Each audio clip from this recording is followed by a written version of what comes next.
mundong puno ng panghuhusga, may mga bagay na tahimik na lumalaban sa sakit na hindi nakikita ng iba.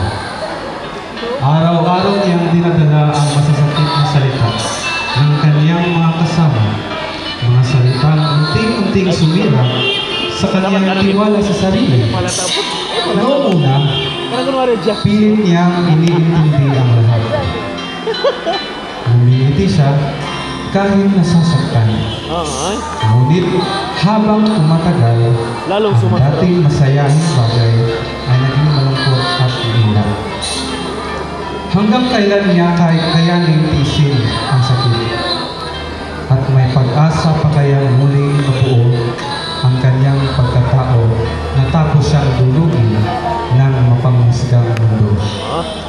Ito nga pala ang aking istorya, pati na ang aking mga kasama na sina Mata, sina Bakbak o Bibig, si Kamot o Kamay, si Tiil o Paa, o si Lubot. Ako si Lubot, isang simpleng parte sa madalas pagtawanan dahil sa aking itsura, kahinaan at pagiging tahimik.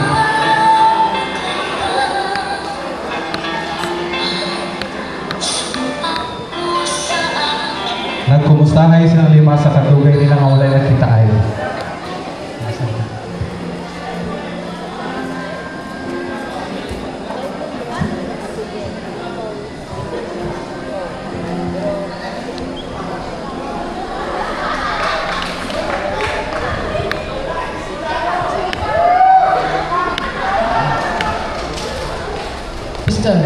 Wala na secret. Ay, wala na.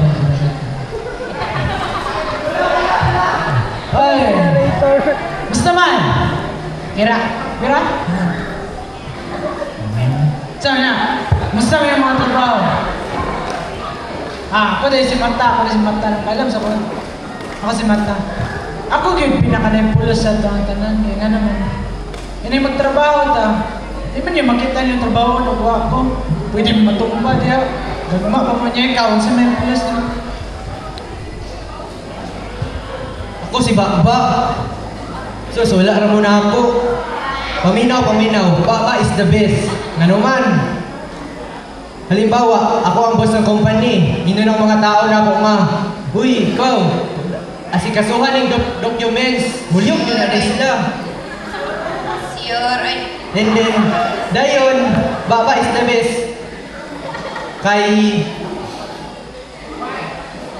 ikaw ra mag-handle sa imong mga tao, unang di kayo tatagos, boy. Oh, na-explain nito!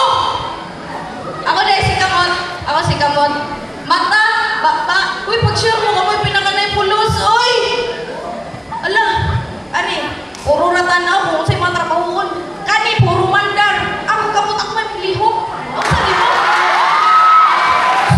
Wala ka ba? Patay na mo. Ayun na mo sige paginambog. Ikaw. Ayun na lang mag-storya kay. Klaro naman kayo. Ako man dyan pinakamasdaghan. Nagmalihog yun. Uy, kasi sa inyo ha. Saan mo na ninyo pagbuta? Saan ninyo pagdugtog? Ana, wapan mo sa lahi pumatay ni Ana. Lahi pumatay ni Ana. Uy, pagkarong mo. Uy, mood yung pinaka-importante. Pwede si Tiil. Saan mo ka? Mata? Oh, Mata. Baba? Kamot? Ngano, kamuntanan, makapaklay? Wala? Kamba?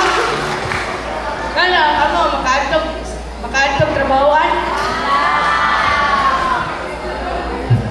Yan. Ano may pulos na? Yan, saan mo lang ng isa niya? O sa may pulos na? Uy, Diyos ko, nagusta man taon na siya diri. Apin na siya. Pero wala, gihapon mo sa kuha ko, gihapon ang pinaka-importante. Bisan pagdaghan ninyong istorya, ako yun. Kaya unsaon niyo paglakaw, unsaon niyo paggunit sa buwan, o di niyo makitaan. Sige daw, piyong daw. Lakaw. Oh. Wala, gihapon may pulos. Nay, bato! Ay! Oo. Masay pulos ninyo, wag kita ang may pulos eh. Nya, napamay sulti. Tubag. Siya, ragway pulos, oy. Ayaw, pagana. Susula, oy. Istorya niya. Alo, Ang tiil, ang kamot, ang mata, makakaon ba na? Gutmon mo, ana, mataychi mo. Mauna, baba is the best. Ano yung layo sa the best? Layo na pong term meaning na nag-the best. Uy, pag-sure nila, uy, piskan na kay Papa. Sa unang pagkaon mag-iniro, tal. Ana-ana ang pagkaon. Mata, makakaon man gyapon ka. Pila rin pag-ana-ana, oh. Kung wala kay kamot, sa unang pag-ana-ana, gyapon ka. Uy, pagkarong mo, uy, kamot yung pinaka-importante. Kuan-kuan mo diro. Sure. Ulaan siya eh. Nanganap po siya. Hindi ko palupit. Pero, pag mangaon mo, pumiluan mo, kumatukan mo, di mo katawag ng tabang, di mo kadagan, di mo kaadto sa tubig, sabang, tabo, nanitubot diri. Sakto mo no. Nagi tayo pulos bro. Saan na may isa niya? Lingkod ra. Nakakay kasulti. Dumating ang Yaman yung mga punto sir. na pakiramdam ni Lubot ay wala nang may pakialam sa kanya. At tila wala nang saysay ang kanyang pagkatao. Sa likod ng kanyang katahimikan ay isang pusong sugatan at naghahanap ng pagtanggap. Hanggang naabot sa punto na nangluod si Lubot. O wala na siya nagbuhat sa iyang parte sa lawas. O sa katagalan, kadugayan, naluya ang tibok parte sa lawas. Naluya ang tibok parte sa lawas. Luya. Kay wala nagpangsyon si Lubot. Sa lawas ni Kristo, ang matag membro adunay importante nga katuyuan nga gihatag sa Dios. Sumala sa Roma kapitulo 12, bersikulo 4 paadto sa 5, sama nga ang lawas sa tawo adunay daghang parte nga nagkalain-laing ug bulahaton. Mausab ang mga magtotoo nga adunay nagkalain-laing nga gasa o ministeryo. Apan tanan sakop gihapon sa usa ka lawas diha kang Kristo. Walay membro nga walay pulos ug walay gasa nga dili importante. Ang kamot dili makahimo sa bulaton sa mata ug ang mata dili usab makapuli sa tiil. Sa samang paagi, ang Dios nagdisenyo sa matag magtotoo nga lahi-lahi aron matuman ang espesyal nga papel alang sa pagtubo ug panagiusab sa iglesia. Tungod niini, dili kita angay magkumpara sa atong mga gasa ngadto sa uban. Ang pagkumpara kasagaran magdala og garbo, kasina, pagka-discourage o pagkabahin-bahin. Wala kita tawag sa Dios aron magkinigiyay o magkompetensya sa usag-usag, kundili aron magmatinumanon nga molagad kaniya sumala sa grasya nga iyang gihatag kanato. Ang ikaduhang Timoteo kapitulo 12 bersikulo 15 nagpahinumdum kanato nga maningkamot kita nga magpamatud-an nga matarong diha sa atubangan sa Dios nga nagatudlo sa pulong sa kamatuoran sa hustong paagi. Ang atong focus dili ang pag-angkon og mas dagkong pag-ila kaysa uban, kundi ang pagkamatinumanon o pagkaaprobado sa Dios sa ministeryo nga gitugyan kanato.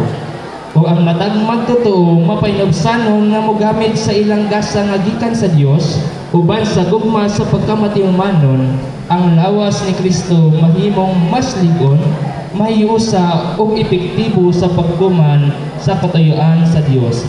Busa, atong pasalamatan ug dasigon ng usag-usa ug magtinabangay kita sa pag-alagad alang sa himaya ni Kristo nga nasayod nga ang matag miyembro adunay bili ug katong